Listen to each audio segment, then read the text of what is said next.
apologize for a bit of a delay. We were in a special meeting prior to this. And I will also preface by saying, as you may or may not be able to tell, I am not, in fact, Mayor Turner.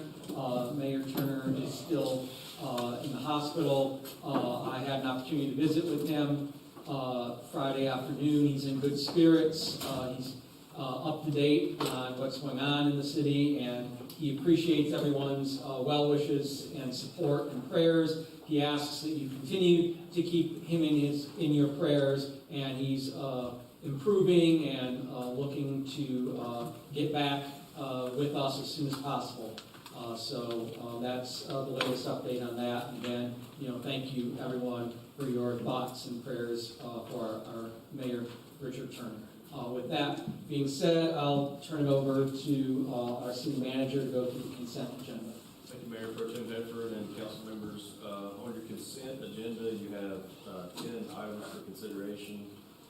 Item number 1 is the meeting minutes from the special meeting from April 29th. The second item is the approval of the closed session meeting minutes from April the 29th. And these will be passed around unless they passed around. Okay, great. Item number 3 is approval of special meeting minutes from May the 6th. Item number 4 is approval of regular meeting minutes from May the 6th. Item number 5 is the transportation bond. There's 2 resolutions. One that authorizes the finance officer to apply to the local government commission and making certain findings of fact. And item number 2 on that is a resolution directing the publication of notice of intent to apply to the local government commission. So that's item number 5 for the upcoming bond program. There is one correction in your packets. Online it's corrected, but inside the packets there is, on one resolution, the dollar sign was left out of the 25 million, and so that has been included now online, and the approved, or the corrected resolution is here, so when you sign it, just make note of that. Item number 6 is a budget amendment for police attorney contract payments over the past several years. The City of Belmont contracts with the City of Gastonia for a police attorney, and the existing contract, or the one contract was from 2017 to 2020, and those were $10,000 a year. And there was no contract between 2020 to present, and that totaled $70,000. For this fiscal year, we did have $10,000 budgeted, so we've asked the police department to process that $10,000 payment, which means that we're in back pay for $60,000 due to City of Gastonia not invoicing the City of Belmont. At this time, we are reviewing a new contract that will be kicked off this coming fiscal year, and we're also negotiating the fees, so just want to let everybody know that. Item number 7 is approval of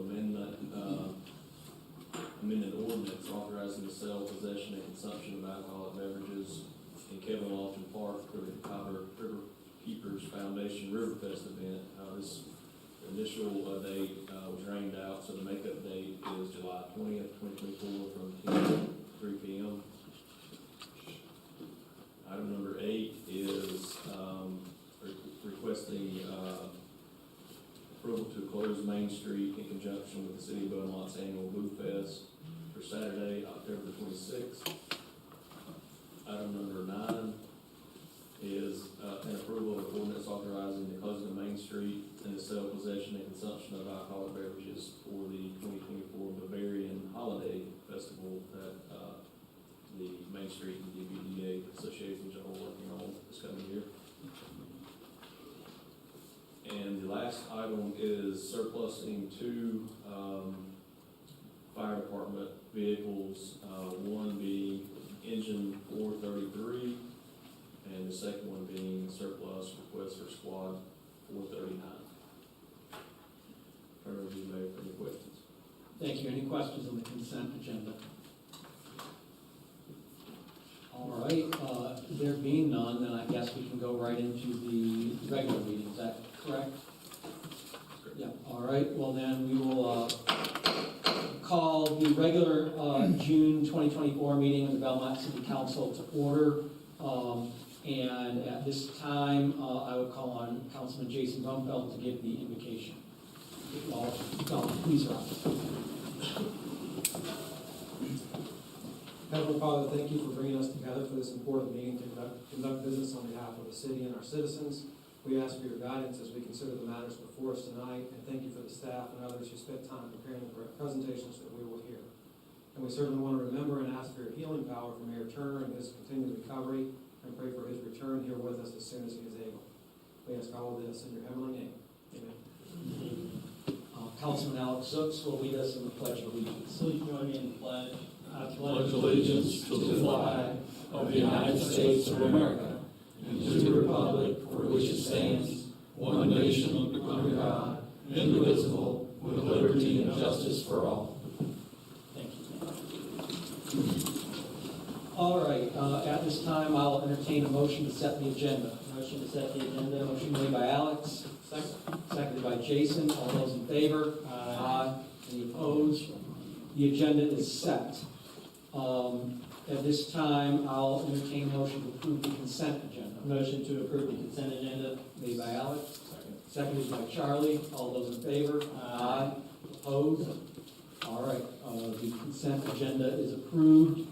That leads us to public comment. If we could have that brought up.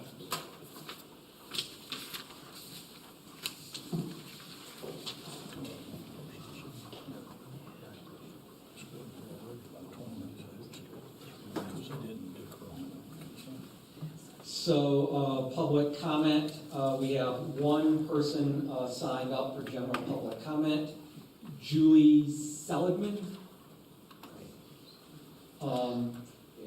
Yes, please come up to the mic and just state your name and your address, and then you have 3 minutes to. Hi, my name is Julie Seligman. I live at 112 Mark Twain Court. We own 611 North Central Avenue in Belmont. I am requesting a date of Thanksgiving Day, which will be November the 28th for the Thanksgiving 5K. This will be the 13th year of this 5K. We put it on every year. It's a donation run. We give the money back into the community. Over the past, we've given it to split the money between Catherine's House and SOC. This year, there will be a change in our donations because we are in search of one other charity to add opposed to Catherine's House, because we have given to them for the past 10 years. So I am requesting there to be an application fee to be, not have to pay that, or a donation from the city for Porta Johns. Up till last year in 2023, we have always received donation from the city of application never to be paid. They've also donated the Porta Johns to be put at the Lutheran Church on Main Street. It's usually 2 Porta Johns. Last year we paid for them. That is an additional expense that there again, all the money goes back into the community, except for what it costs for police, insurance, and any expenses we have. So we are requesting that. We're requesting the approval for the event. I have not filled out the application yet because we're asking for that fee to be waived, which it can happen tomorrow. Does anybody have any questions about the event? It's a long-standing event in the city of Belmont. Great event in Grant last year. Oh, did you? Did you win? Yeah, we typically don't engage in back and forth, but we can direct the appropriate staff member to get. Right, I just wanted, if you had any questions about the event. Yeah. Okay. Yeah, thank you. And I'm assuming the appropriate follow-up will be. Yes, well, thank you. Thank you. Thank you. That is all we have for public comment today. for that agenda item. So with that being said, we turn to item C2, which is Lakeview Farms public hearing on petition requesting non-contiguous annexation. We are already in public hearing on this item from last month. It was continued to this month. As we are about to learn, there will be a request to continue it again. But at this point, our planning director, Tiffany Farrow, will speak to that. Yes, thank you, and good evening, City Council. We have before you tonight consideration of the non-contiguous annexation for the Lakeview Farms properties. There are 4 parcels in total. And following the planning board meeting that was held in May, we did receive a request from the applicant, both for the annexation as well as the conditional rezoning, requesting a continuation or deferral of the public hearing to a later date.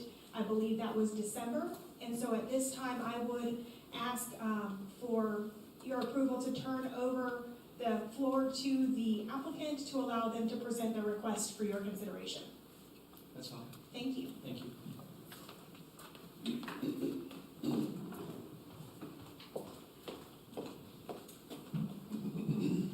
Good evening, Council. My name is Margaret Puckett. I am the VP of Land for Tri-Point Homes.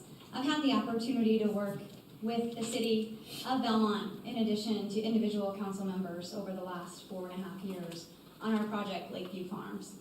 We have worked tirelessly to come up with site plan, traffic improvements being our #1 focus over the course of a 4-year period to try to come up with solutions for the City of Belmont as we navigate through adding more homes to an already, I would say, crowded area with lots of congestion. And what our team has done has collaborated with Kimberly Horn, your consultant on the traffic side, in addition to our third party, Mike Holder and Gannett Fleming. Over that course of time, we've come up with solutions to help not only offset our traffic with this project, but also truly do above and beyond what any other developer has offered to do in Belmont prior. On, I believe it was May 6th, City Council was presented a Withers Ravenel sewer study, which indicated very, very different results than what we had understood coming into our project over 4 years ago. Previous City Council, previous city staff, we were going with assumptions that sewer capacity was not a problem. The sewer study that came out definitely indicated that there is a concern and a problem with the Morgan's Branch pump station and the sewer line that runs parallel on South Point Road. With that, we went to Planning Board 10 days later with very little information, very little understanding of how we can help in the future, how can we be part of a solution. So I respectfully ask this evening that Council allows Tri-Point Homes to defer 6 months to take us to December, so that in the next 6 months we can collaborate like we have on our traffic improvements and the suggestions and the collaboration that we've completed, and really we're ready to move forward on over the next 6 months so that we can be part of a solution, not only on the traffic side, but also on the sewer capacity. And I want to formally ask that request, but also be open with providing solutions. We are ready to kind of roll up our sleeves and work with the city because we understand that there can be solutions on the private side and the public side as we partner together. So that is my request, would be to defer this annexation and rezoning to December when more information is available for us to make a better decision for the City of Belmont. Are you open for questions? I am open for questions. Thank you, Jim. Yes, any questions for the applicant? I don't think so. I mean, we've had a lot of ongoing communication. We've been really helpful to all of us as a resource with kind of clear applications like and some of the proposals that you guys are making. So that's been very helpful. And I think I don't have any questions right now. Just in line to error and transparency as well. So just so I understand it, for the continuation, so you're asking for additional 6 months. We've got the sewer study. It's not good. Traffic. You guys have already proposed putting $3 to $4 million in traffic improvements down South Point Road. With this extension, will this come with any further or additional potential negotiation for additional monies to the city to help with our sewer capacity concerns? Yes, and Alex, I don't want to correct you, but we believe that those traffic improvements were going to be upwards of $5 to $7 million of off-site traffic improvements that were on Tri-Points dollar that we were willing and able to do, not only from the right-of-way that was needed, but the actual work. Not only that, but all of those conditions were to be completed prior to any certificate of occupancy that would be released on our project. And yes, the goal would be in the next 6 months to collaborate with the city, understand that sewer capacity study that was completed by Rithers Ravenel, not to be compared. Our goal is not to do a peer review or poke holes in the study. It is to really truly collaborate with the city. Should you move forward with a different engineer, different partner, our goal would be to partner with the city with some sort of fee and effort to help upgrade those sewer capacity constraints that exist today. Alex, I just don't know what that could be today without understanding more about the study. I'll just ask a couple of questions. You have the buy-in and approval of the site owners to make this request? We do. We were able to receive that unanimous approval from the 34 members of that LLC. Okay, very good. And I just also, want to be clear, obviously, should we agree to this, that's no guarantee of anything. You could end up, I think you know what the result likely would be today, yes, but you understand I could be right back up here in December to be told no. Yeah, so I just absolutely want, understand it. and certainly, more to Alex's point, come December, we'd be interested to see what, you have, up on offer in terms of collaboration that, if we just come back in 6 months, exactly where we are now, that's not sort of what we're, enthusiastic about. Our goal would be to work with Public Works, city management staff, as well as really anybody who's going to be involved in that sewer study, whether it's Ravenel or the third party that does get selected through the city's process. But it would be, our hope would be open collaboration, similar to how we have worked with the traffic study, Kimley Horn, and our third-party engineer that we hired. But our goal would be truly to understand how we can help and what contribution would be the most significant impact for the city. I know I can't say I'm going to pay for the whole line. I wish I could, but that's not something I can do. But I know that there is probably a solution that we can be part of. Okay. I would say, I think there's benefits to both parties from this continuance. Certainly you are looking for more information and ways to collaborate, and I think we have, from the city's perspective, more information in December as well. If those that watch our meetings know that at our last workshop, we're going to be moving forward with the bond referendum, so we might have a better idea of what traffic improvements are going to be made in that area by then. We might have a better idea, hopefully we will, of how much money we're looking at in terms of these capacity improvements and how much money we might have from different sources and how much money we might still need by that point. So, I think both sides would come to the table at that point with a more complete picture of what's going on. Yeah, and not to get into the weeds, but how I understand it as well, there may be other areas, improvement from what kind of like public feedback. I think one was potentially the park, being public-private discussion still going on there. So again, just want to hear out the transparency of what conversations have been had so far. And I can add to those conversations and provide a little bit of color. As again, this project has been in the works for 4.5 years. And through the 4.5 year period, there's been different council members, there's been different city staff members, and people being people all have very strong opinions about certain things that they're passionate about. And I will say there were previous council members, in addition to previous staff members, that had certain feedback for us as we navigated through creating a site plan. One of those items was actually that public park on the water, providing access for Belmont residents who don't live on the water. And at the time, our team was very receptive to that idea. However, throughout the process, especially sitting down in Reflection Point's clubhouse, meeting with our HOA, in addition to just hearing the feedback over the course of time, there's a lot of resistance there for that in our community, being a public park on the water. So that is something that, as I've heard more and more feedback, safety being a very big concern, unnecessary traffic along South Point Road has been a feedback item as well. And Tri-Point is willing to work with either city staff, council members to provide different solutions, but also to help alleviate some of those concerns that are coming from the residents that are down further on this peninsula, with that being that public park. So, Alex, that was one thing that I wanted to bring up and say that is something we're still very much open to changing and are willing to do that as we hopefully get the opportunity to continue this conversation. Any further questions for the applicant? Thank you. Oh, Sorry, I don't have a question, but I did want to ask, we are dabbling in a moratorium, and that could essentially happen between now and December. So if that were to be the case, then this would nix the project altogether. So that is something to think about with continuing this to December.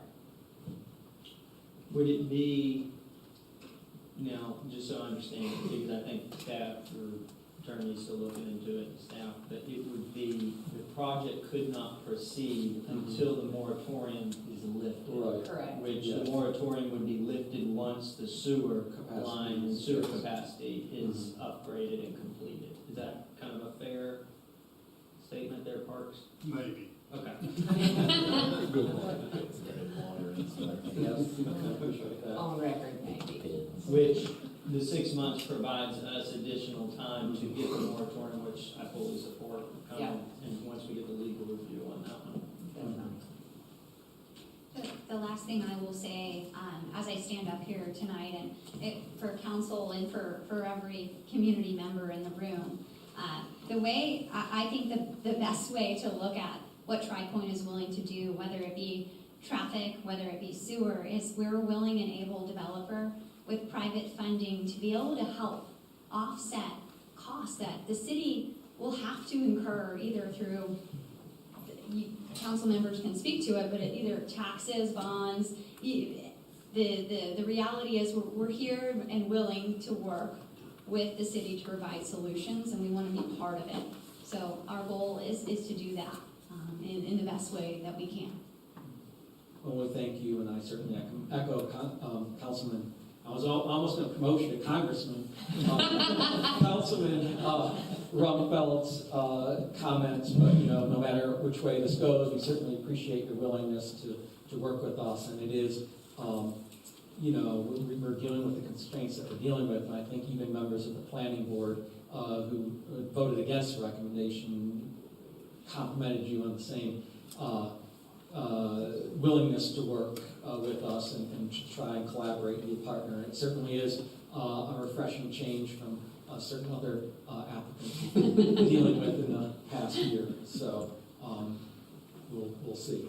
I would just add too that road improvements and obviously now the sewer and water infrastructure, especially on the peninsula, is at the top of most all of our priority lists right now. And so I think I'm certainly not opposed to this postponement, because I always would err on the side of having more options than less. So to your point, having more information at our fingertips as well as you guys, I think that's the sensible pathway here. Yeah, I don't disagree. It allows us to do our due diligence, and again, just to reiterate, this isn't approving the project. Right. Nothing moves forward. This is just extending it 6 months. Thank you. And with that being said, I guess the appropriate motion would be to continue the hearing until the December 2nd, 2024 council meeting. I'll make a motion to continue the discussion and vote on the annexation until the December 2nd regular meeting. Is there a second? I'll second that. Seconded by Alex. All those in favor? Aye. Opposed? All right. The hearing is continued until December. That brings us to the related item of our ZA 2024.01, Lakeview Farms, a request to establish a conditional zoning district to allow for 385 home sites, single-family residential and townhomes on 223 acres. This has not yet been addressed. This is the first time this is before us, so we do need to go into public hearing and then continue the public hearing, because this is tied to, obviously, the annexation request. Motion to go into public hearing for the Lakeview Farms request as mentioned by Jim. Motion by Alex, Second. seconded by Charlie. All those in favor? Opposed? It's unanimous. We are now in public hearing. And this just stays open, correct? Well, we need to continue. So I'd like to make, and remind me that date again. For December 2nd. December 2nd. I'd like to make the motion to continue this public hearing until December 2nd. I'll second. Motion made by Alex, seconded by Jason. All those in favor? Aye. Opposed? All right, motion passes. Both hearings are continued until December 2nd. And we shall see what we shall see at that time. Thank you. All right, item number C4 is the fiscal year 2024-2025 budget. At this time, I will turn it over to the city manager for his budget message. And then at that point, after he finishes, we'll go into the public hearing, which has been noticed for the budget for the upcoming fiscal year. So, Miles. Thank you, Mayor Pro Tem Pepper, and members of council. In your council packet, you have the budget message. You have attachment 1, which is the budget ordinance. You have attachment 2, which is the approved staffing.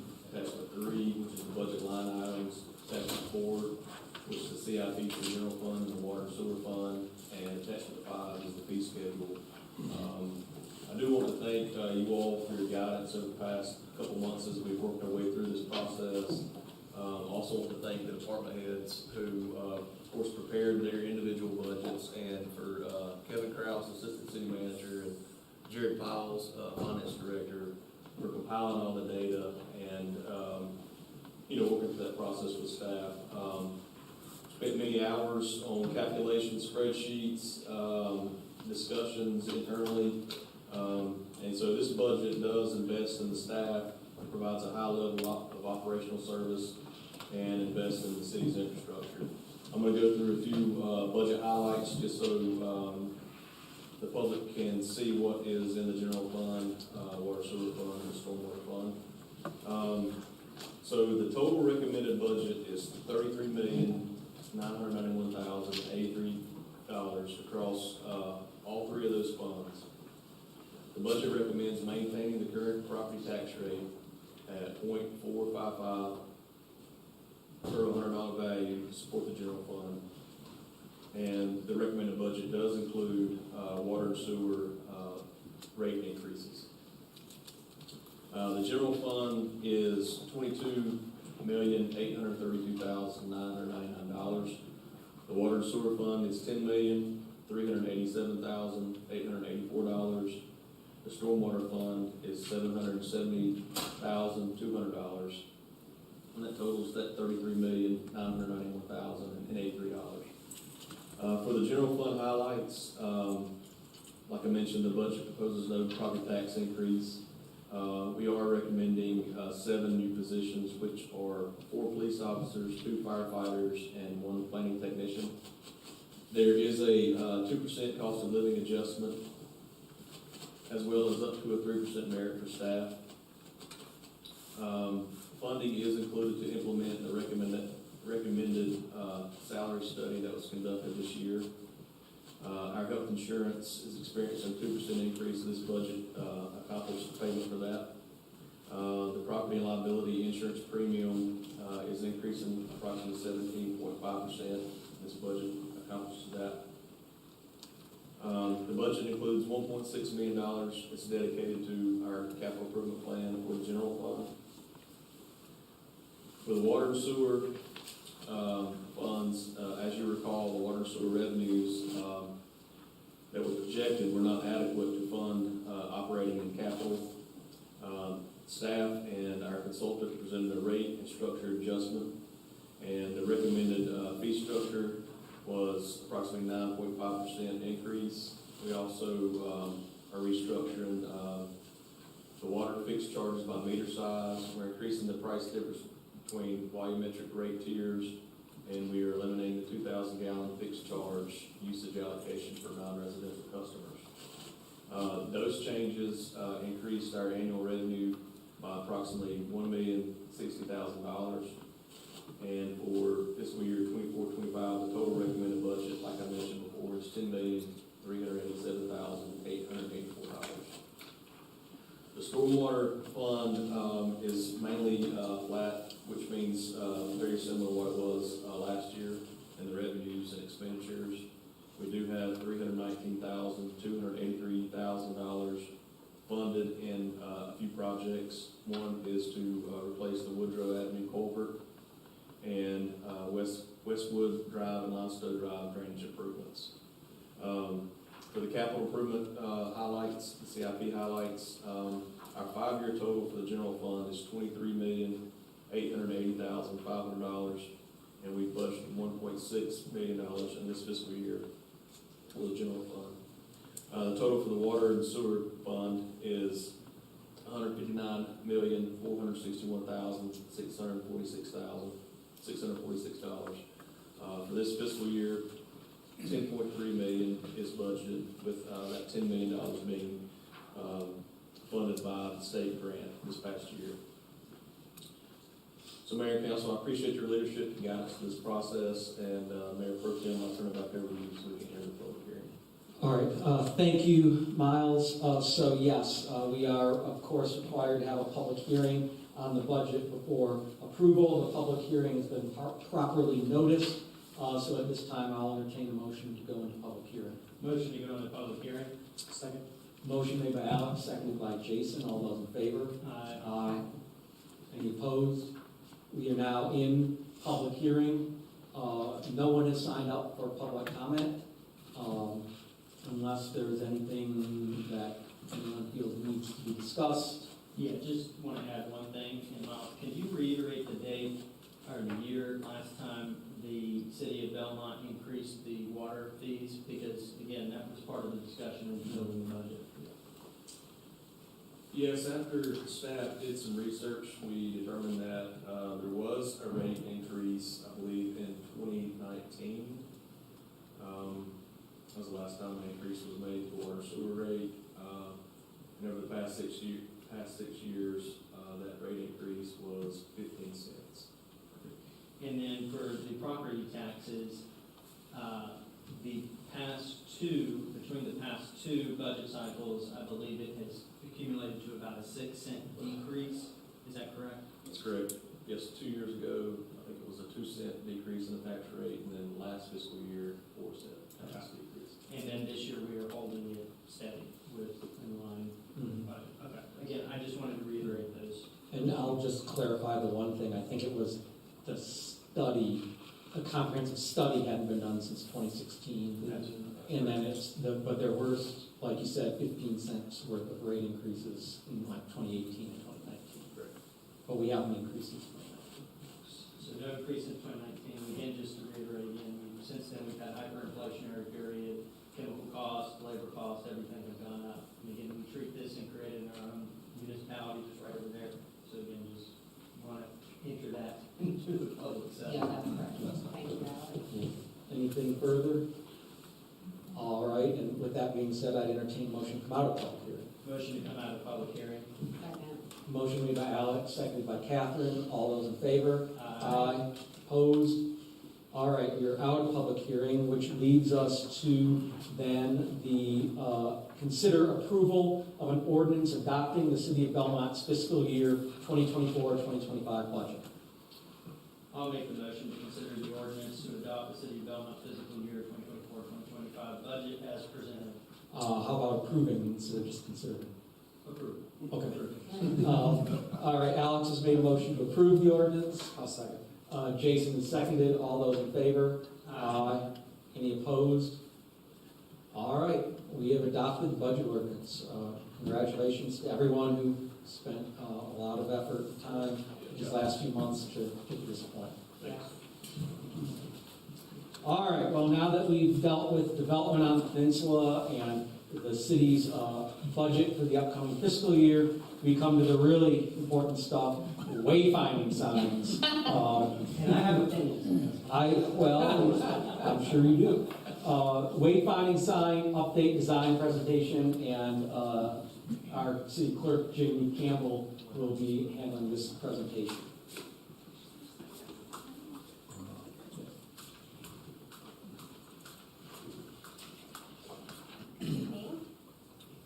Maybe the last couple hours. Okay, so just, I actually was talking earlier, and I was gonna quickly just go through this, but I didn't realize a lot of you were not on council or haven't really gotten an update on our branding, because you weren't on council during the time when it was updated. So I was just gonna go over a quick overview so you kind of understand the background of this. So we went through a rebranding in 2020, and it was a year-long process. We had a lot of public engagement, we had stakeholder engagement, we had a consultant that came in and did it. There were a lot of questions asked, there was a survey that was done with the public, and we have this like branded guide, if anybody wants to see it, I can give you a copy of it. But one thing that had happened prior to the branding or the rebranding is they had done wayfinding signs. Typically, your process is you go through a rebranding before you do something like that, but they felt like there was a need back in 2016 to implement these signs, and so there were 33 of them fabricated around town, and they were installed. It's actually amazing that there are 33 of them, but they're all over, all the way down from the river, all the way up to North Belmont. They have, over time, they are faded.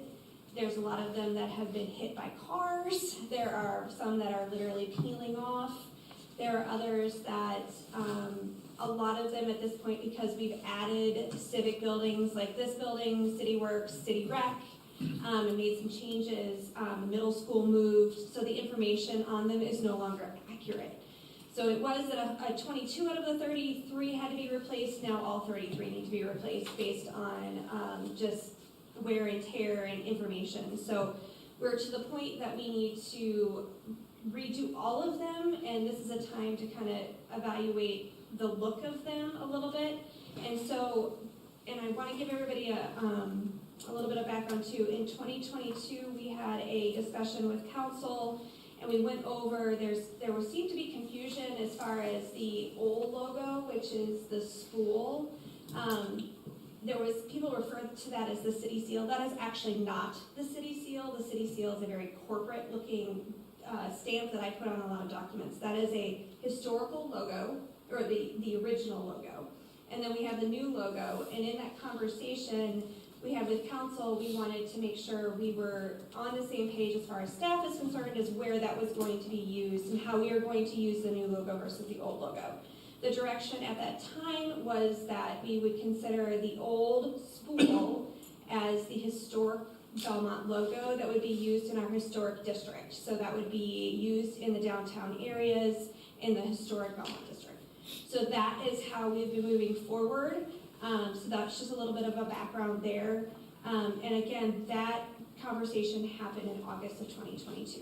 So any questions, I just wanted to kind of give you guys a background on that. Hey, council, well, I do want to add to that, because I was a part of that conversation, and I was one of the ones that really kind of wants to hold dear to that, the one in the middle there, which does have the old logo on there. Council at the time had expressed letterhead, stuff like that. We want to make sure that we're continuing to incorporate that, because that's what people recognize, that's what people who are from here kind of, they see it and they check that. Our city signs have that, some of our city streets have that little emblem on it. So again, that was why that conversation was happening and why we kind of made kind of a bigger deal about that. So just kind of as an FYI there. Yes, and so at that time when we were discussing letterhead and everything else, that's when it was agreed that the school would be used in our historic district, and yes, you do see it on the side of the decorative street signs in the historic districts. Is there a difference between the one on the far left and the one on the right? The background. So if you look, so this one incorporates, the one on the far right incorporates the old logo in the background as a ghosting.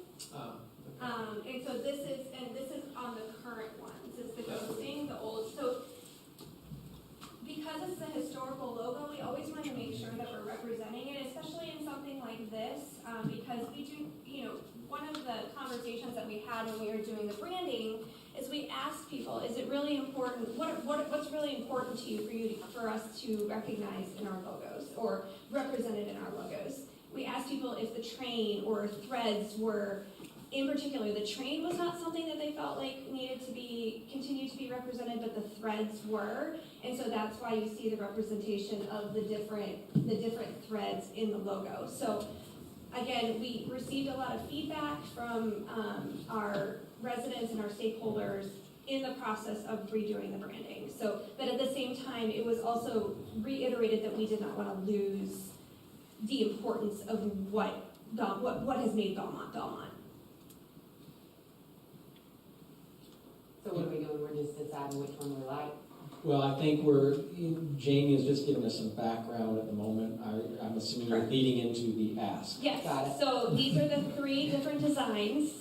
So in order for us to move forward with replacing them, we've got to decide on which design to move forward with. And I will say we could, and it wouldn't be out of the ordinary, it'd be a little different, but we could use going with what we said and what council directed us to, we could use the middle one with the old logo, the historic logo. We could use that in the historic districts for any of the wayfinding signs that are in the historic districts. Because the bottom actually on some of those signs right here is slightly different on those, and it says historic downtown as well. So it won't say many threads, one community. And on those particular signs, it will say historic downtown to keep with what the current design is.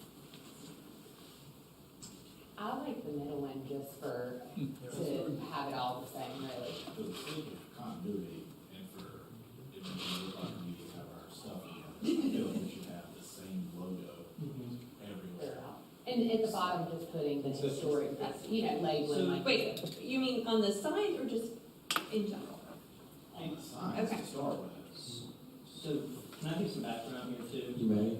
And Jim knows this as well. So again, council members, and I was part of this, we tried to say, we didn't understand why we're changing the logo, to be quite frank. And that was before my time. Certain council members that were on council at that time also were not too sure who would have been a part of the revamp. So for me, I agree with Catherine, I think the center one, and I agree with Charlie, we should stick with one. We, look right here, look over here, look on our pins, right? We don't need to change who we are. We don't need, in my opinion, I don't mean to offend anybody, rebrand. Belmont is great as it is, in my opinion. So that's why I've been very kind of hardcore on trying to keep the historic logo as opposed to moving forward to different. But that's my opinion. Everyone else? I agree with you. I agree with you. I don't understand why we need 2 different logos on the signs around Belmont. And then in the background, do the new branding. Mm-hmm. I'm content with the middle one indefinitely, like throughout town. I don't see why it's, I mean, it's, And you said in the historic district, bottom it has historic Verbiage. district. Yes, so the text at the bottom is slightly different. So the tagline used to be City of Diversified Textiles is what it was prior to the rebranding. The new tagline is the many threads, one community. I would suggest that was probably improved. Yeah. Yeah, that was And that definitely was- an improvement. And that was part of the reason that we went through the rebranding process, and it was voted and approved by council in 2019. New threads make sense. Maybe in the picture, you put it in the logo itself. The logo, I like this. That's where Yeah. I agree personally. That's fine, yeah. So, Bring us to a vote. I don't, Motion to Yes. approve the center image there for all wayfinding signs throughout the community. motion Val, seconded by Jason. All those in favor? Aye. Any opposed? All right. And so just to be clear, because wow, you're up here, but so no one's there. welcome to my life. Yeah, so we approved the middle one featuring the historic logo with the new one sort of in the background and shadow. We want that on all the signs. In the historic district, though, the bottom component in blue will say historic downtown instead of Bending Thread Junction. You have a couple of questions about the signs themselves. Yep, hold on, just, who motioned that? Alex motion, Jason seconded. Just so I have it.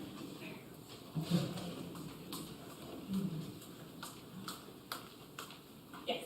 You said that 2 years ago you had to replace them, right? No, 2 years ago, we had the conversation about where to use what logo.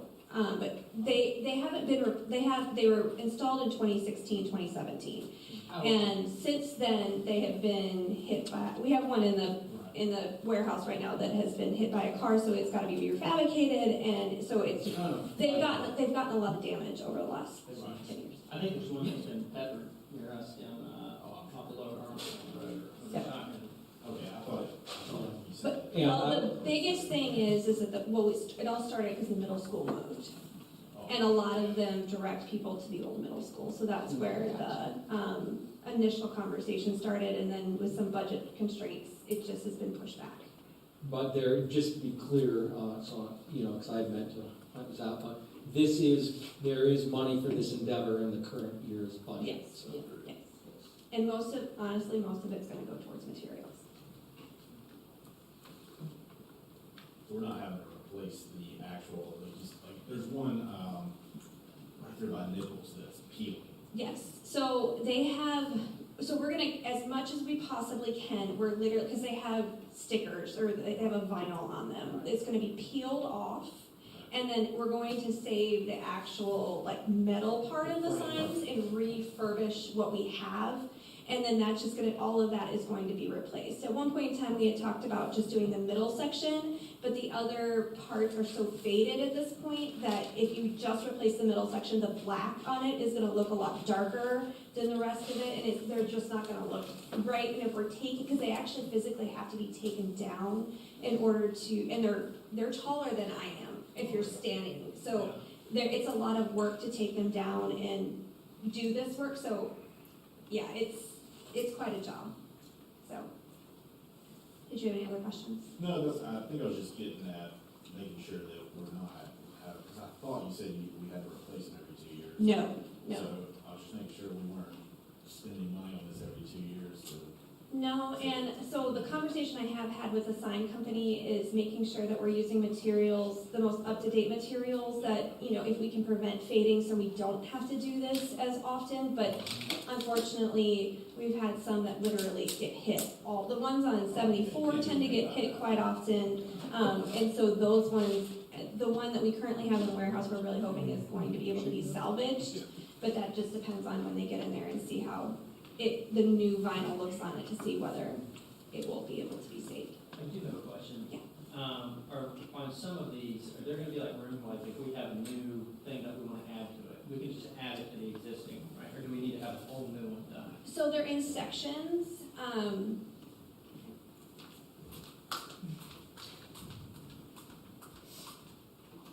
They're in 3 separate sections. This is a section, this is a section, and this is a section. Basically, the white is a reflective material, so when a car shines on it at night, you see the white more than anything else, so the words pop out. And then the black part is a vinyl overlay on top of that. And so if we have changes in places, or we want to, they'd be able to just peel this part off. Yeah, peel the black off and replace the black. And the hope is, one of the biggest things that we are ever going to do is the rec center. We don't have a lot of those type of projects coming down, and the middle school moving, those kind of things. So we're keeping it very high level as far as what we're putting on them. And so hopefully the goal is that won't have to change. Yeah. Because it doesn't have developments, it doesn't, Daniel Stowe Botanical Gardens isn't going anywhere. So it's really looking at those key places around town that visitors are going to be headed to, that's what we're focusing on. Is there an option for adding a specific fine for striking one of our Wayfarer signs with your car? Good luck. Sounds like we've had a lot of that. Yeah, I can't tell you how many have replaced or fixed over the years, but It's insurance, property insurance. if we know that, that's the problem, is that people won't tell us until someone drives by and says, oh, by the way, your sign's on the ground. So, perfect. Any other Thank questions? Yeah, thank you. Thank you. Now you can go here and write down what you just said.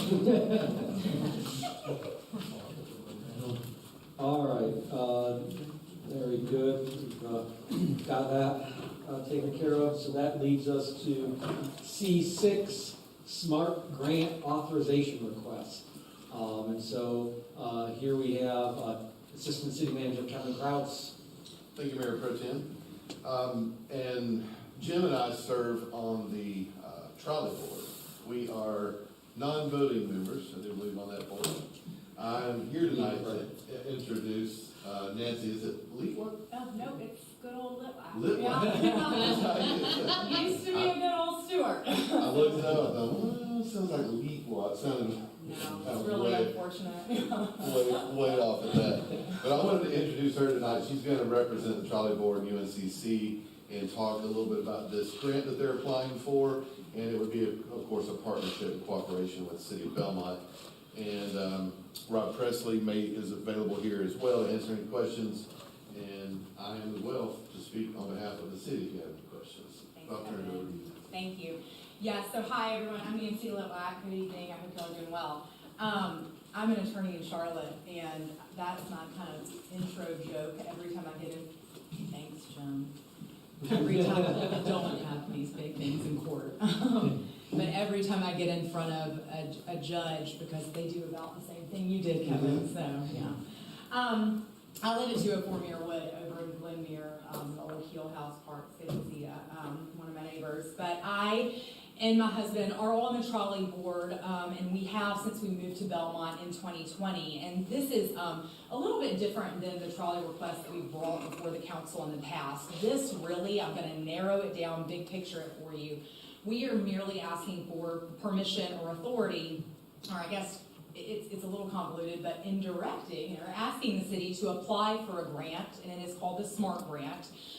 We have told Kevin a little bit about it. UNCC is our partner with the trolley, and this is really coming from their faculty because they are handling the engineering and the technological side of this trolley development and project.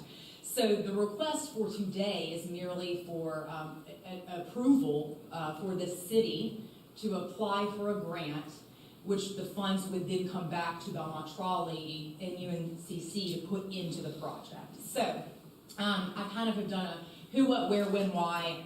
Feel free to interrupt me if you have questions as I go on. But the U.S. Department of Transportation is our who. That's who administers this grant. That's who runs it. And let me circle back to one of the more important things, which is there's no funding match or funding share required. And I think that is really important, especially on a budget night to discuss. So the USDOT is who administers this grant.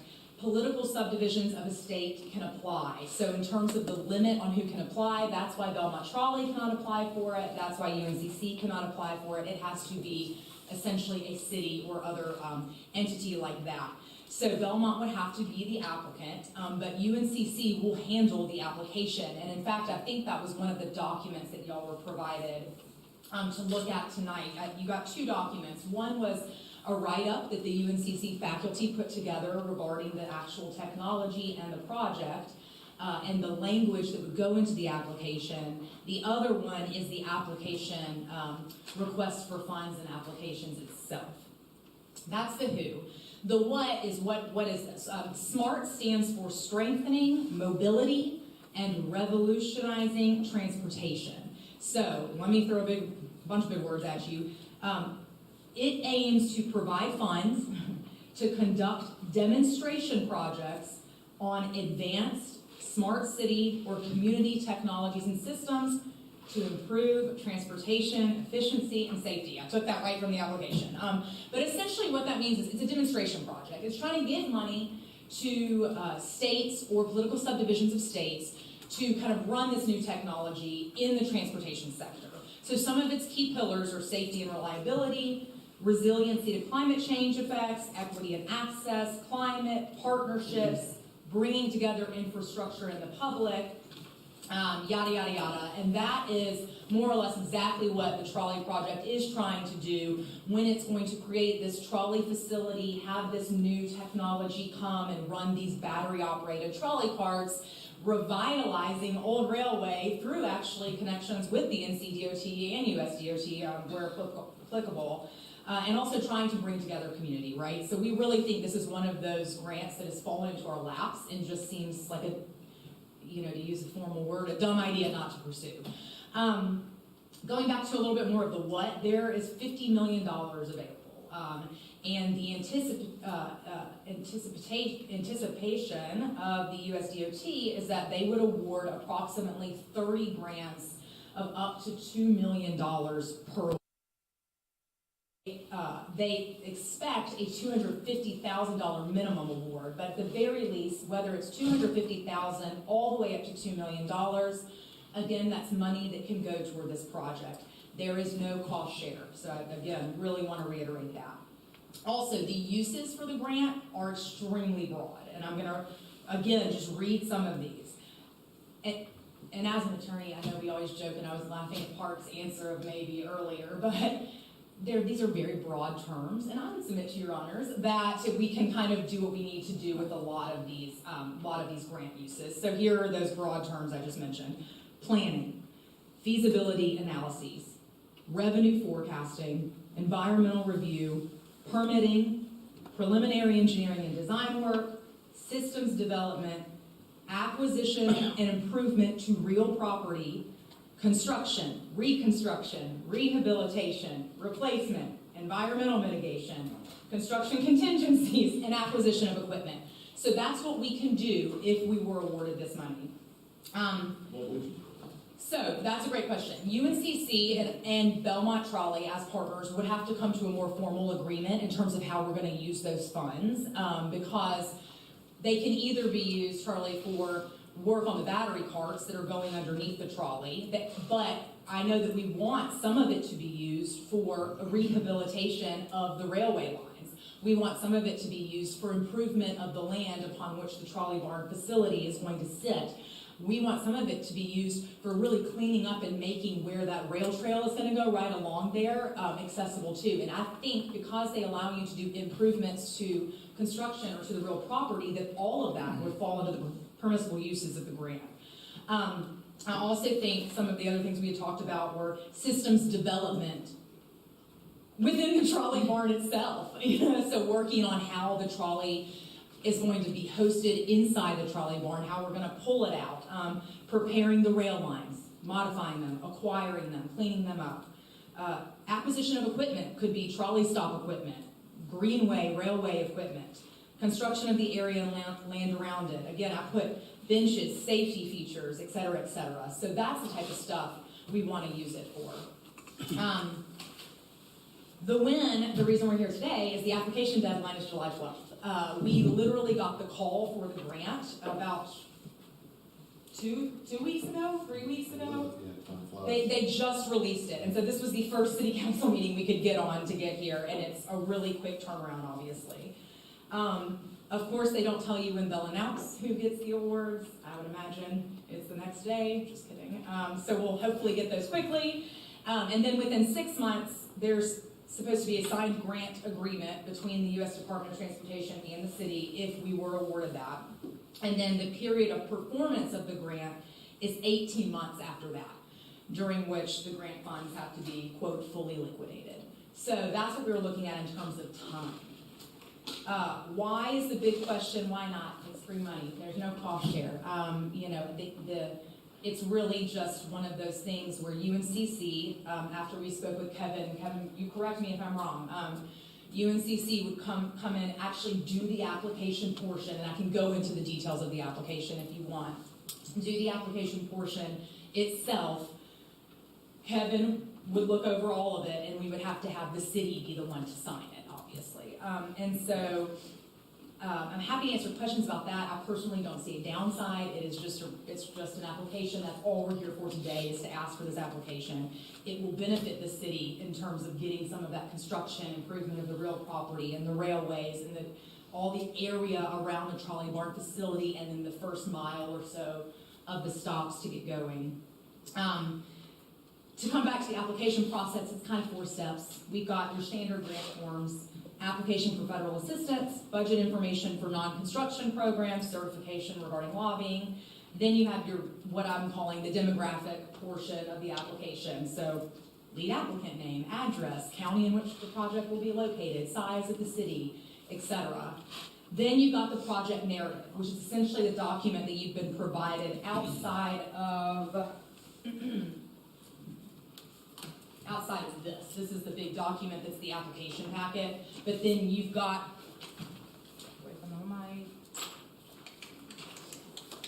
you've got something that looks like this, and that would be the project narrative that would go into the application. It's really more of what I call the subjective portion of the application.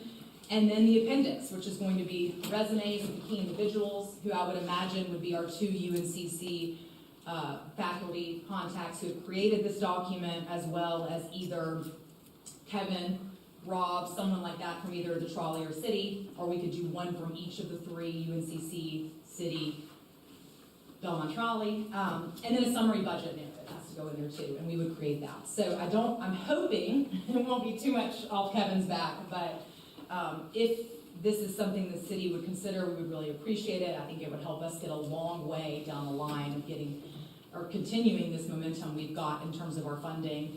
And again, it just seems too good to pass up. So I would love to answer any questions you'll have. Questions for Nancy? I think this is, oh, go ahead, sorry.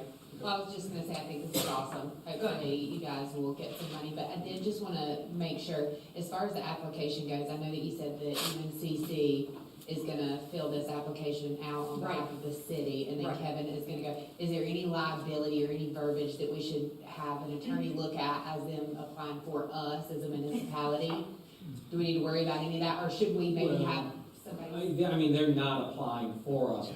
They're doing the application, but we The city would be applying. It would be for the city. Obviously, we want to, Review it, that's all I'm asking. We'd have partners review it. But I think it's cool. We are the applicant, and we would be responsible for how the money's spent, accepting it, paying the vendors, probably audited. So there are things that we'll have to do, but we're willing to take on that work, because they're doing the heavy lifting as far as applying for the grant and administering the grant. But we will have to have oversight, of course, and the funds would flow through us, so we would have to make sure that we verify that they've done the work before we make those payments. And I'm sure we would be required also to do whatever's in the grant that they've applied for. Those are things we would have to make sure that they do. Right. And we'd be more than willing to come to whichever meetings we need to discuss what's been done with those funds, what we would need, and for what purposes, et cetera. I don't have any, I'm like you, I don't see any reason not to pursue it. And I think the scope of use for the funds is so broad, like you said, there's a number of things that it can be used for. And you helped just now with my other question, which was what's the flow of funds look like? So if we're the applicant, funds come to the city, we're going to be paying those vendors directly. So we're not going to be working through Belmont Trolley or UNCC to do that? We'll have to find, I'm not sure if it's a reimbursable style or if they give us lump sum. It's probably reimbursable as the work's performed. So that would be the case that we would pay, but we can work out a third-party agreement for anything to be paid from UNCC. So we're not floating the cash. Sure. Right. And I wonder too, and this is the construction side of me coming out, but if it is kind of like an owner's rep, GC type relationship. But yeah, we would have to look into that. I know UNCC, Shannon and Tifu, the professors and faculty over there, have applied for this before. They know some people who've done it, so they unfortunately couldn't be here with us tonight, but they, I'm sure, would have some clarity on that as well. Did they have success with it, with the applying for it? Kevin, do they have success with it? Oh, I don't know. I don't either. I actually don't either. I don't. All right. That's a great question. I'm sorry, I don't know the answer to that. And there's actually, this is, I think, like a phase 1 or what do they call it? Stage 1. Yes. And so there's more money, I think, in stage 2, but only people who get stage 1 grants are Right. eligible for stage 2. Right. Oh, there's a little bit less in stage 2. There's I was, less of it. yeah, but I mean, we're still talking multi-millions of dollars for the people who've already been granted. And I want to say, I think it was $50 million for this first. I think it's $30 million for the second go round. So you have to get a stage 1 grant? Mm-hmm. Yes. Qualify for stage 2. Yeah. Just out of curiosity, does UNCC work with any other municipalities, to your knowledge, on similar projects? Maybe not reactivating all rail lines, but just similar collaboration? I'm not aware of any. Just curious. And that's a good question, because sort of, and I was involved in a meeting with Kevin to sort of introduce this, and a lot of the impetus from this is coming from UNCC and the professors. They're familiar with this grant, but, certainly one of the things I like about this collaboration, and that I'm putting on my councilman hat, is to try and get UNCC over here. Right. Maybe even one day having some sort of satellite campus or something, because I think that would, I'd really like to see that. I think that would be good for economic development.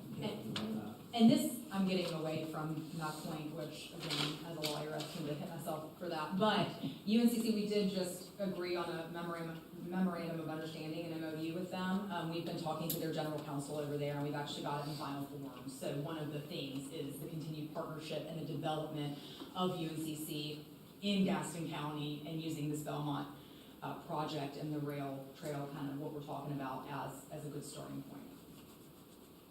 Awesome. Any other questions? Just Miles, you good with this? Because again, if we're gonna be using staff resources to any capability or anything like that, I just wanna make sure you're comfortable with it. Yes, I'm comfortable with it, but you will also have another chance to look at the grant. If we get awarded the grant, based on our grant policy, this is the first step in it now, is that we bring it to you all, present it, making sure that we can apply for it.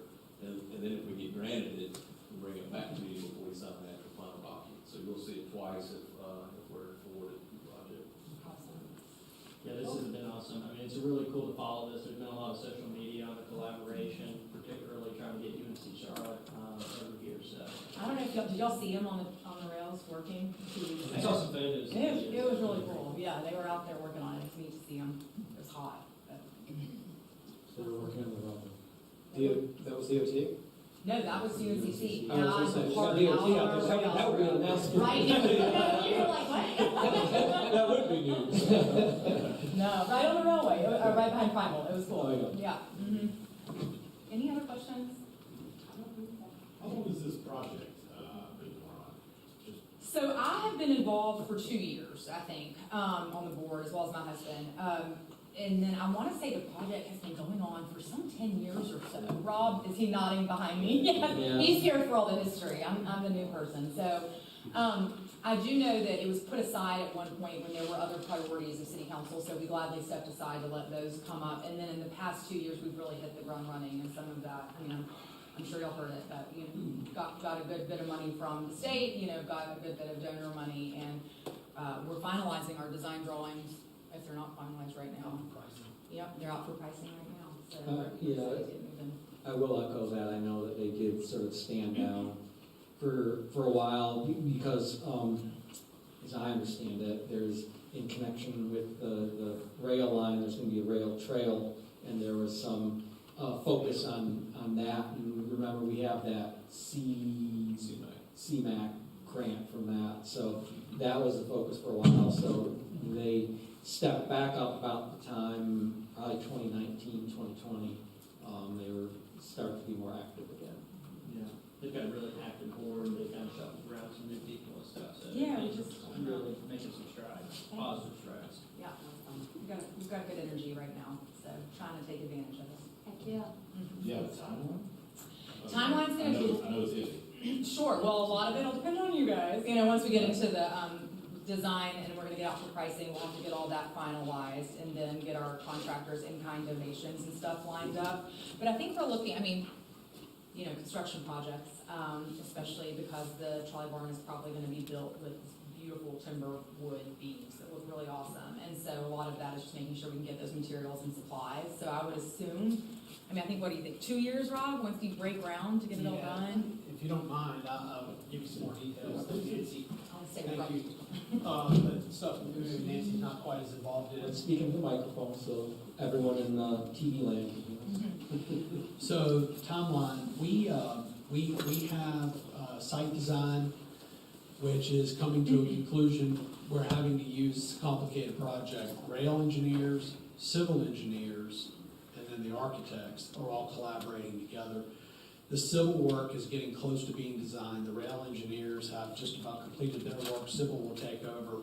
The architects have already preliminarily designed the building. We have gone two different directions. We haven't figured out which one's the right one yet.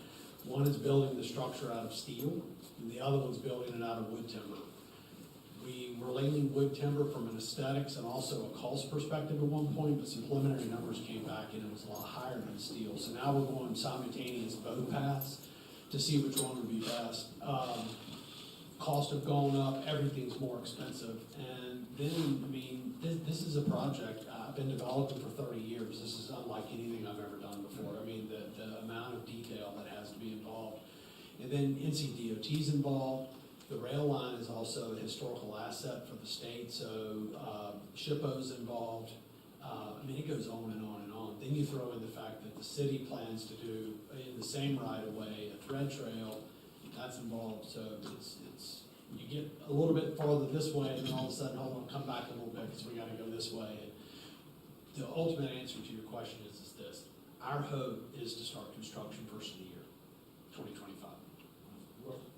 And have a structure, whatever that looks like. I'll be calling Tiffany soon because we need to come in and sit down and talk through the structure.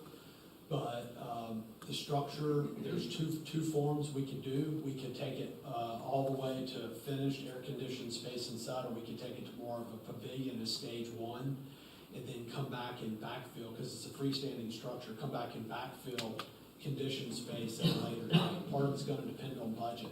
We feel strongly, and we've heard y'all, I know y'all feel strongly, getting these cars out of the warehouse and getting them out in the public view, we think is very strong. It's important to us because we think the public momentum, if you don't see it, you don't know about it. I have people ask all the time, y'all still doing that project? If we get 3 cars out in the public view, then all of a sudden, I think a lot of that will go away. We still have some work that we're going through with DOT. There's still questions about how street crossings are handled, and it's always interesting to me when I sit on a call with 20 engineers, half of them with the highway and half of them with the rail division, and nobody seems to be in an agreement, and then you get the highway guys who aren't in agreement and the rail guys who aren't in agreement. So we're still working through that because we're gonna cross, leaving the station, we're gonna cross Catawba Street, then we'll go down and go parallel in front of Sisters of Mercy, and then ultimately we'll cross 74, then we'll cross 85. So we see it as in 3 phases. Our goal right now is to get us up to 74. If we could get to 74, we feel like we've gotten a long way. So that would be one street crossing Catawba Street, which is an easy one to cross.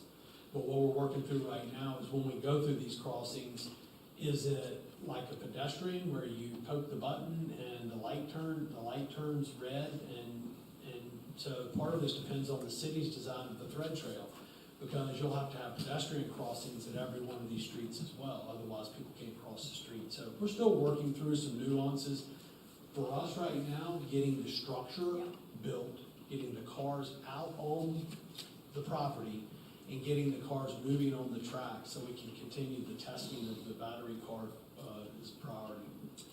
I'll say one more thing related to UNCC. This is a big deal for them, and Jim mentioned the fact that they have visions. The engineering school has visions. I've seen a request that's not going to go very far for $300 million to build an engineering campus in Gaston County centered around rail and STEM education. They ain't going anywhere anytime soon, but you have to start somewhere, and that's what's going on. And the dean of the engineering school and a lot of the higher-ups at UNCC, they see this as future technology that's important. And if we can get this trolley continue to run and then have a lab within our trolley building, that's one step closer to the next step, which would be some form of an engineering facility that may grow into something bigger. So you have to start somewhere. They're just not going to come over here and plop down some big campus in Gaston County, but having a stake in the ground gets us a lot closer than we are without it. Rob, did I see that you guys have recently modified the capacity for the trolley barn as a venue space, and maybe that kind of goes to your point about whether you pursue this in phases versus, with an open air pavilion design versus all enclosed type facility? No, What are we talking now as far as capacity, as far as a meeting venue space there, the trolley barn? the architects haven't been able to calculate that because we don't know what the final design is gonna be. The pavilion versus an enclosed structure is all about finances. Sure. The state awarded us $1 million. Right. And the state also said, we want you to have it spent, just like this grant, we want you to have it spent by a certain date. And that is Winter of State, '25. 25. So, and we can burn through $1 million really fast. Yeah. I mean, we could build no building and burn through $1 million because of all the rail work that has to be done, all the site work that has to be done, potential retaining wall that has to be done. Our thinking right now is that Plan A is to build a full facility with heated and climate-controlled space inside of it. Plan B is to build the pavilion, which is the structure that would be exactly what we're ultimately gonna have, and get the cars out there and have decorative fencing around the pavilion with the cars behind the fencing, and then go back in round two and start to construct the walls. The columns that hold up the roof line, they're the same whether we enclose it or not. You have to do the pavilion before you can build the enclosed portion. So if we got to a point where we said, let's build the pavilion, let's get that done as Plan A, then that's what we would do. And continue to raise the money and go back and be able to retrofit and do the enclosed structure. As far as capacity goes, it depends because we did redesign the building. We redesigned the building we've done it 3 times. The latest rendering is the one we're actually pursuing, and that's the one that'll ultimately end up being the final product. Includes an indoor and an outdoor. The indoor was the original design. We added the outdoor because if there's an event this Saturday night that's a wedding or a corporate event, we have to pull all 3 cars out to open up the space. If we pull the cars out, I'm not driving over here at 12:30, 1 o'clock in the morning to pull the cars back in. So we would pull the cars out and leave them out for a day or 2 and then pull them back in. Or there may be a series of events through a whole weekend. So we added that space, but the beauty of it is it gave us an indoor and an outdoor venue. So a farmer's market could occur on Saturday mornings outdoors with the cars indoors. And a wedding event could occur that night and have the cars outside and have the event inside. So it gave us a lot more functionality. By adding the pavilion space, we could have as many as 200 plus people at an event, indoor and outdoor. As far as indoor event goes, if it's a standing room only type event, no sit-down dinner, you're probably looking at 100 or so people, 125 people. If it's a sit-down dinner event, it may be 75. Sure. It depends on the type of event. And we started working with food and beverage vendors. We would contract, Belmont Trolley would contract that out. And I think I shared with you in a lunch meeting, the primary source of ongoing operations revenues for Belmont Trolley comes from event fees, Right. or facility fees. Yeah, you're not dependent on the riders. Right. Yeah. No. That's Nominal. yeah. That's small change. Yeah. No, there's enough projected event revenue coming from the facility itself to be able to sustain the trolley in any given year, and that's before we throw in ridership, special events, fundraising events, ongoing grants, which will continue to be a source of revenue. UNCC, because they have all this staff and all this resources, we would not know to go to the United States Department of Transportation and ask them for a grant. UNCC does. This UNCC thing has become, it kind of happened happenstance, but it has become a big deal. Between the STEM education and the technology that's being employed to actually run these cars, that's what's piqued a lot of the interest of not only state officials, but also federal officials who know what we're up to. There are people flying in from all over the world. They had a group of about 20 folks out at UNCC from Taiwan to look at the technology that's being developed for Belmont Trolley cars, which is kind of amazing because what they're doing is revolutionary, and it carries over into clean energy for actual trains and the trains that run on our tracks.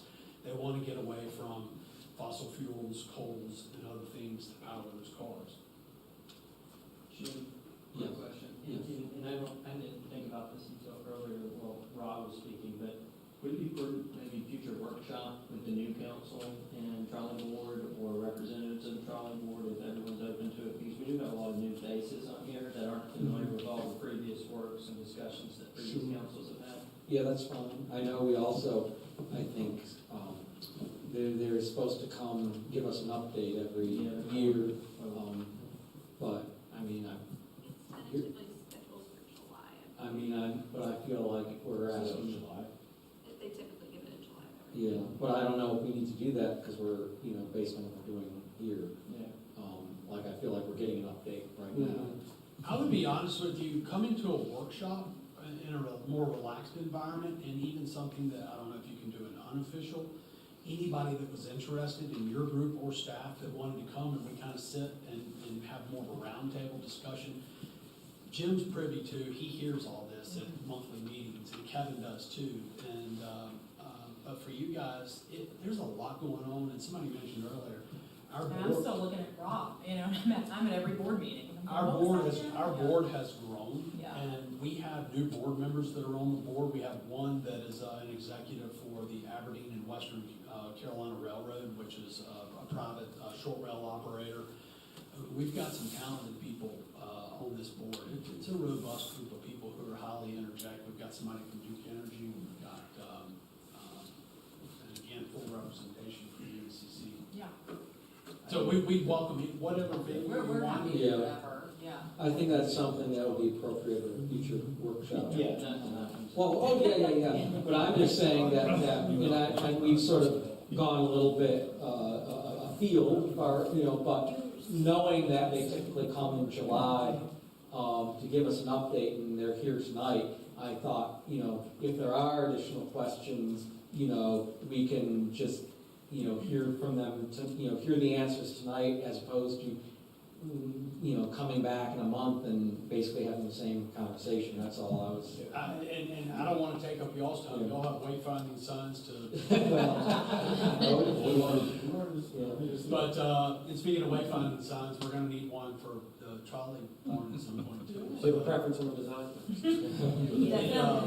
It's really exciting, and take the politics out of it.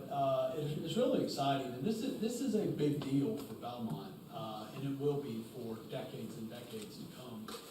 It's an educational as well as an event venue in downtown, as well as the novelty of the cars and having the cars that we have. I mean, I don't think people realize, but that's $2 million worth of cars sitting on the outside. Where's the ultimate end destination for it? Well, it depends on who you ask. When I signed on 10 years ago, when this was over a beer, a good idea over a beer that later became a whole full-time job, the goal was to get it to Belmont Abbey. I mean, our original mission I kept seeing kids traverse over the bridge trying to get to downtown Belmont. It's like, how do we get these kids back and forth and the town out to Belmont Abbey? And so the idea was born. I was involved with Charlotte Trolley back in the 90s. And the idea was born. And DOT bought into it, and so that's kind of how it started. That's still, for me, I mean, a big part. I just turned 57. I mean, if this goes on a whole lot longer, I mean, I want to get it to Belmont Abbey. Now, there are a lot of people, including some county people, state DOT people, that if you talk to them, they want to see this go to Gastonia. They want to see it go to Mount Holly. They want to see it go to McAllen. I mean, they really do. And they see this, and Gaston has more small towns than any county in North Carolina. And they're preserved historic downtowns, which is awesome. And so a lot of the state people that we've talked to, including NCDOT board members, they're seeing this as an alternative to, the CATs and the light rails and the diesel trains. They're seeing this as an alternative. And so personally, I would love for Mount Holly to have a Mount Holly trolley and for Gastonia to have a Gastonia trolley.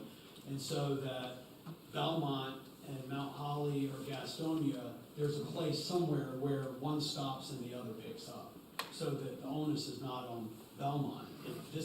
Belmont's trolleys are sitting outside. This is Belmont's trolley, but let the other municipalities do the same and go through everything we've gone through with help and We'll guidance. do the legwork, yeah, exactly. Where's the rail station? Where you guys want to put it? Trolley barn, you mean? Yeah, the trolley, the It's like, Behind Beard. Glenway is. Behind Beard. Yeah. That parking lot? Yeah. If you go all, that parking lot stayed owned, it's owned by the NCDOT rail and leased by, the city of Belmont for parking. Well, the back of the parking lot's not part of that. The back of that parking lot, the agreement that we're gonna end up having is gonna be, what we've envisioned is a tri-party agreement between the city of Belmont, Belmont Trolley, and the state of North Carolina. And that's generally what we've laid out in the past. The reason Belmont is included in that is because, well, it's really two or threefold, but the main reason is that our plan from the beginning has been to raise the money and build this facility and then donate the facility to the city of Belmont and lease back the facility. Belmont Trolley would lease back the facility for $1 a year and operate the majority of the facility. I say the majority because we're including outdoor restrooms that could serve people that are on the pedestrian trail. If we're closed and the building's closed, the doors can be open on the outside. So if the city decided to utilize those restrooms for public restrooms, another set of public restrooms in downtown, then we'd look for the city to help with some security, like on off hours when we're not there. But otherwise, we're generally operating and maintaining the facility as part of our budget. You can see where those lines are if you go right, do you know, it's right there where the actual transition is, and so just be cleaning up all that too, and, you know, just to bring it back even to the grant, I believe the language of the grant would allow for us to get all that prepped out, so.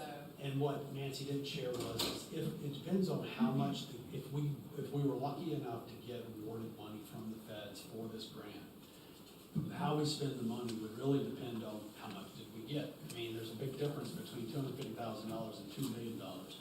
But in our initial thinking, UNCC is going to want some of that money to help equip their lab and what they're doing to be able to run the trolleys. But I'm envisioning that money using part of it for the rail work itself. Our efforts to raise the money we've been raising has been to build the building, but there's still going to be a cost in improving certain portions of the rail, the infrastructure, the rail. So some money would go to UNCC? It would go to The the development trolley barn. of the battery that goes under the trolley, so it's still, or to do the systems development in the trolley barn, where the trolleys pull into the barn, which is over the rail line, and they're able to do what they need to do with the rail, so it's still we have this partnership with UNCC, and so it benefiting UNCC is benefiting us. Well, let's go back. The answer Yeah. is no. It would go to infrastructure within the facility that would ultimately Right. benefit, because they have to have certain lab and equipment space. We're building a lab inside the facility. To keep these cars running requires that we, in part, keep the battery car running, and the battery car, it doesn't go under the trolleys, it goes the tandem with the rail. At what point in the process, since we're getting kind of a quasi-update tonight, at what point in the process do you think you'll come to us with that lease agreement? Would that be once construction is complete of the barn, No. or at some point prior to? We're not even, there would be, we would put a tri-party agreement together before the first day of construction. Okay. If you want to know my estimated timeline, in the next 3 to 4 months. There would need to be an agreement regardless, because it's currently city leasing that, so they would have to come to Not the us. portion of property that we're on. The city, Not in the back area right there, you guys would be using? no, the portion we would be using is not subject to the lease that the city currently has with NCDOT. Okay. And still have access to that full parking lot. Right. We're not losing parking. No. No, No, as a but you matter of need fact, we're gonna access- add some But parking. you need access from the city parking to get to the property in question. Right. It's been envisioned, this can be made easy, because it's been envisioned that conceivably we would add that area back there to the city's current lease would be one option. The other would be to have a concurrent lease. Our lease, I don't know how long, I've never seen the lease for the parking lot. I don't know if the lease for the parking lot's for 10 years or 20 years or 100 years. But our lease for the trolley, we're gonna be pushing for is a 99-year use agreement. But it would be a lease agreement that would be, we would ultimately see it as, again, a tri-party agreement where potentially Belmont is the tenant for the land. Belmont Trolley builds the building, donates the building, so now the city has a leased piece of land and a facility that they own that we lease back. And we did this mostly because Belmont Trolley doesn't need to own a building. We just need to operate it, you know what I mean?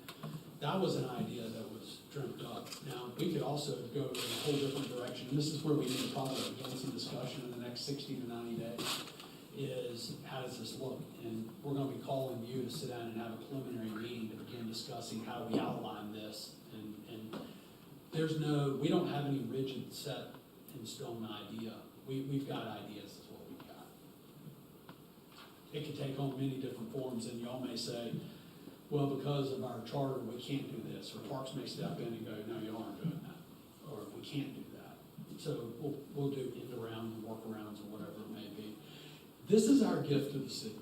That's all this has ever been. There's no gain in this for us other than we wanted this to happen, and it kind of grew over time. I just wanted to get the kids across 85 to downtown Belmont. It kind of took on a life. Safe way to get to the bars and back, right? Yeah. Or alternatively, they have a great theater arts program. Yeah. And for citizens, what a great night it would be to buy a ticket, and it includes dinner at a restaurant, a ride on the trolley, and a ticket to the show. Come here, eat dinner, take the trolley out, see a play, and come back. I mean, that's the kind of thinking that we've got. It works both ways. I've always said, the only thing that separates, Belmont and Davidson, North Carolina, to me, have almost identical similarities. Historic downtown, we're on the river, lake, and we have a liberal arts school. The only difference is Davidson sits in the middle of town, ours sits on the other side of a highway. Well, they had Steph Curry go to their liberal arts school. So, Jim, you looking for a motion? Yeah, sure. Jim, I'll make the motion to authorize the application for the stage one smart grant from the U.S. Department of Transportation. All right. I'll second. Catherine seconds. All those in favor? Aye. All right. thank you all. Thank Thank you. you. This was the shortest city council meeting I'd ever been to. I'm and so glad I brought just you. turned it into a. That's all right. No, but I mean, the point was that I'm anticipating that you all were supposed to come next month, as long as you're here this month, you might as well, Yeah. you know. And I will, and we will happily sit down with, I know you can't have more than two of you in the same room without a quorum, so I'm happy to, for some of the new council members, if the two of you, for example, wanted to sit down for an hour, hour and a half and kind of look at plans and see all that's going on, I'm happy to do that. And for anybody that's been here, I'm happy to give you a refresher. And then Miles, I'm gonna have to call, and I'm gonna have to sit in his conference room. Please do. Yeah, but we are available, we're happy to chat. Thank you. Thank you all. Thanks, y'all. Thank you. All righty. So let's see, reports, there are none. That brings us to other business. Let's start with Alex. Awesome. Thanks, Jim. First of all, thanks again, y'all. I missed last council meeting, of course. We were on our way to the hospital, went to the hospital that night, and introduced one of Belmont's newest residents. So we're happy there. Congratulations. Thank Yes. you. Maddie and Phil introduced both doing great, so I appreciate that. Just a couple of quick ones here. I know we all received the email. Just wanted to bring it out too. I think it's worth looking into, maybe just the safety aspect, of course, is the big one, but the quiet zone in regard to the railroad in downtown Belmont that was brought up by one of our residents. I'd be interested to see if it's not safe. Obviously, I don't think it's something we should proceed on, but I think it's an interesting concept. Not any urgency, and not that, I'm assuming one way or the other, but there was a conversation a couple of years ago with the previous fire chief, and just kind of resurrected with me, talking to a couple of residents near us in McLean. I'd be curious if we had recent studies of fire hydrant water pressure studies out to the McLean area, and maybe even Morgan's Branch, just while we're doing some of the sewer capacity lookup. I would be curious to see if we're adequate out there with the water pressure. I'm sure we are, because that's where it was last time, but I remember there was some conversation that we might kind of be on the edge there. So I'd just be curious to look into that if the rest of the council is okay with that. I did not make the Friday Night Live, but I heard it was very successful. Again, thank you to all staff, volunteers, public safety, and public works for all their hard work for that. And then outside of that, I think that's it. All right, thank you, Charlie. Nothing for me. Okay. We're determined to get back on track for a quick meeting. Yeah, there we go. Catherine. I just have a few things, and it's kind of the same thing you spoke on, Alex. First, congratulations to you and Maddie on baby building. That's so exciting. Please, just to continue to pray for Richard and Marie and their family with his healing. Thank you, Jim. I wanted to thank you for stepping in and doing such a fantastic job. You've been awesome, and I appreciate all you've done while Richard's been gone, so thank you to you. And then always thank you to our policemen, firemen, first responders, public works for what you do every day, and for an awesome Friday Night Live. I was not there, but I did hear it was great, and I want to thank Phil, Summer, and Cassidy. And I don't know if I said public works, but we have the best public works ever. I love those guys, and I appreciate those guys, so thank you to Public Works as well. But thank you guys for a successful Friday Night Live. That's all I got. Jason. I would open by congratulating Councilman Zix on the new arrival. Glad to hear that you and Maddie and Phyllis are doing great. I wanted to also kind of give kudos to planning and zoning for laying out an aggressive communications plan on the new comprehensive plan use or land use update. For those that want to have a voice in this process, you should be able to do so through links on your water bill, social media, and at upcoming events over the summer. I also want to thank everyone involved in the recent Keener Boulevard dedication ceremony. That was a tremendous success. I don't know that it could have gone better, but we want to thank our city manager, Phil and Cassidy and the staff from DBDA that helped organize a lot of that. Public Works, Police, Fire, all that you guys did. That was a tremendous scene. And we got a lot of compliments from the Belmont High School class of 1964. They were extremely pleased with it, so thank you all for that. Also want to thank Fire and Police for the escort that you guys gave to the women's soccer team to the state championship on Saturday from South Point. That was a really big scene. I know they all appreciate that. It was a good scene. Wanted to also thank Public Works. You guys have done some tree removal in Stoke Park recently that we had some citizens point out for some dead trees there, so thank you for that. And then lastly, I know Miles and I spoke about this recently, I guess we have in August, first week of August, the Main Street Directors Conference coming to town. About 125 folks, so I know our staff is working in preparation for that to make sure we present a good welcome to those folks when they come. So that's all I have. Thank you. So just several things on my end. I also say congratulations to Alex and Maddie. We are looking forward to meeting Fielding, one of our newest Belmont residents. I was sitting right up here. And, you know, a number of you have mentioned different things that have been going on, and thanking Phil for his efforts in connection with all the events going on. And of course, we know that our Community Development Director, Phil Bogan, is going to be leaving us for another position. And so we just want to thank him for everything he's done. I mean, even in the last month of updates, we've said his name so many times, and you know, just over so many years, all the different things that have been done, and we're going to, you know, everyone's going to miss you, and obviously very big shoes to fill, so to speak. So we thank you for all of your efforts and wish you the best of luck going forward in your new job. Let's see. As Jason mentioned, our comprehensive land use plan update. We have a kickoff presentation at 6 o'clock on Thursday, June 6th, right here in the community room. And then there will be open houses at various points throughout the day on Friday, June 7th, and even into Saturday morning, June 8th, again, right here in the community room. And there's even some of these cards available for your benefit if you'd like to check that out. And as Jason said, that's just the beginning. There's a number of events throughout the summer planned in this connection for public engagement. I would just like to briefly read a letter.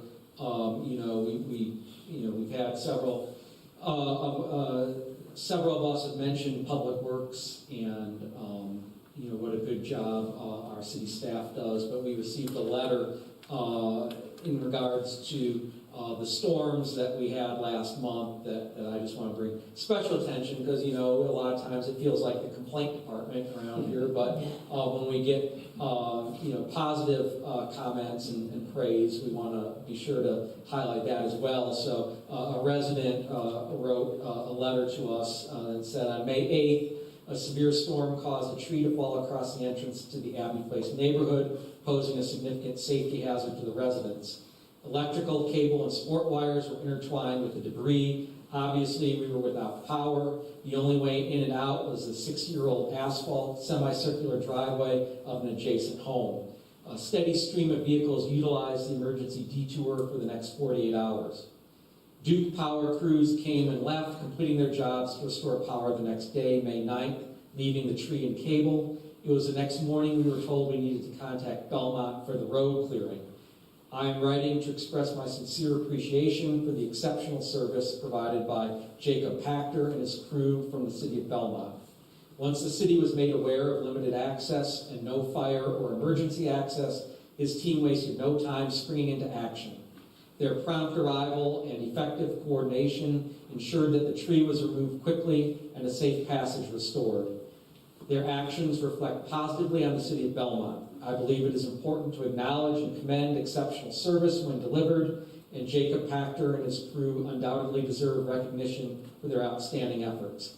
Their commitment to ensuring the safety and well-being of our community is commendable and greatly appreciated.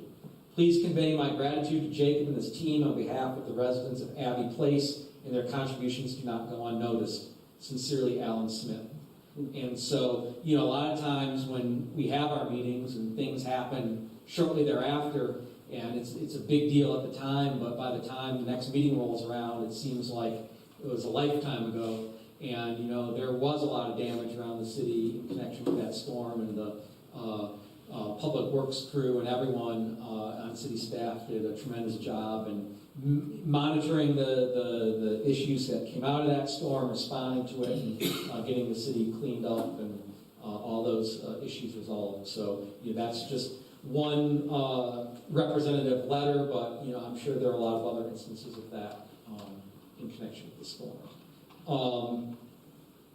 So we talked last time about in connection with the first couple agenda items about the Morgan's Branch pump station improvements and a potential moratorium, and we were going to follow up on that when we had the capacity study presented last month, so I was just wanted a quick update on where we stood on some of those activities. Right, so the moratorium discussion will be held on July 1st. That's what staff is working towards, along with the city attorney's office, is to have like a formal presentation on the 1st to kind of gives you the idea of what the moratorium is, steps you need to take to go into it, steps you need to take to go out of it.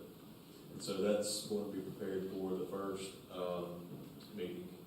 We also have an RFQ out right now by our Public Works Department to retain an engineer. RFQ is a request for qualifications. We have on-call services for 3 engineers, and one of them is Withers Ravenel, the other HDR, and the other's Garber. Withers Ravenel actually did the sewer capacity study, and so that we decided to send an RFQ out for other on-call engineers to provide their qualifications to us so that we can have a greater selection and choose an engineer to move forward the process. So we just got finished revising an RFQ. I imagine that it's out on the street. Jonathan's shaking his head.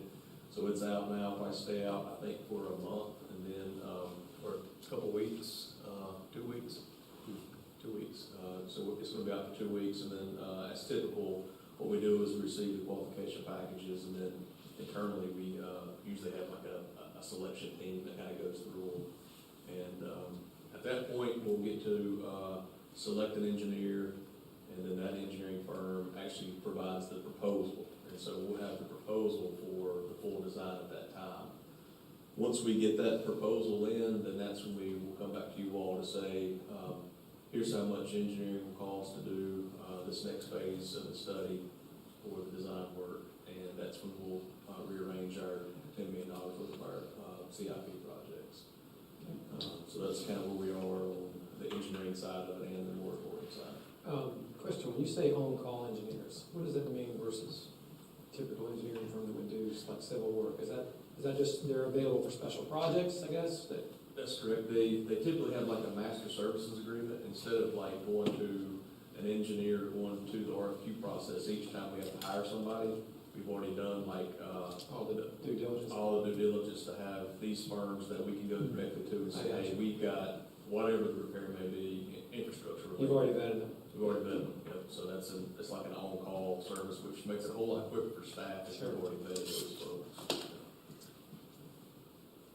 Okay, thank you. And the North Belmont Booster Station, where are we with that? Yes, the North Belmont Booster Pump Station, they've wrapped up construction. I think they are going to be doing some training, startup, and commissioning on June 11th and 12th, so that's right around the corner. What they plan to do is start it up to make sure everything works appropriately, and then we'll turn it back off for a little while. We have to have our SCADA system that communicates with it, needs to be bid out as well. The initial proposal that we received was over our internal threshold for just receiving like one bid, so we're gonna have to consider whether we look at some of the components of how that proposal is prepared, so we can send it out to get proposals, or whether we scale it back to wait till we have a full system overhaul of our SCADA system. So we're doing a little bit more work on the SCADA side of it, but the actual construction of the pump station is in place at this time. Great, thank you. I know that's been a long, Yeah. long. It's not over yet. It's not over quite yet. Yeah. Just a couple quick housekeeping matters. I think we all got an email earlier this afternoon about the draft of the Chronicle mural as it's envisioned. And so if we could get any comments we might have back pursuant to that email, that would be great. So I think it came in this afternoon. Yes. So I know some of us wanted to take a look at that and review, so they have I don't know what you call it, the draft or the sketch, and so there'll be an opportunity to provide comments. And I think Phil also said he'd get comments that other folks on the Main Street various committees have made in relation to what's been presented. So also, don't forget your blue sheets with the closed session meeting minutes. Return those to Jamie before you leave today. And then last but not least, in terms of this month's workshop, I was going to see if there were sufficient agenda items to justify having one. Yeah, I think I misspoke this morning when I mentioned that we might could cancel the meeting. We're looking at something that we might have to bring to your attention for the June workshop. So I don't want to say it's canceled quite yet until we do a little bit more research on the financial side tonight. What's the date of the June workshop? 17. I'll let you know very soon. Okay, to be determined. So that's all I have. If there's nothing else, I'll Motion to adjourn. motion to adjourn. Second. Charlie got it first. All those in favor? Aye. Meeting adjourned.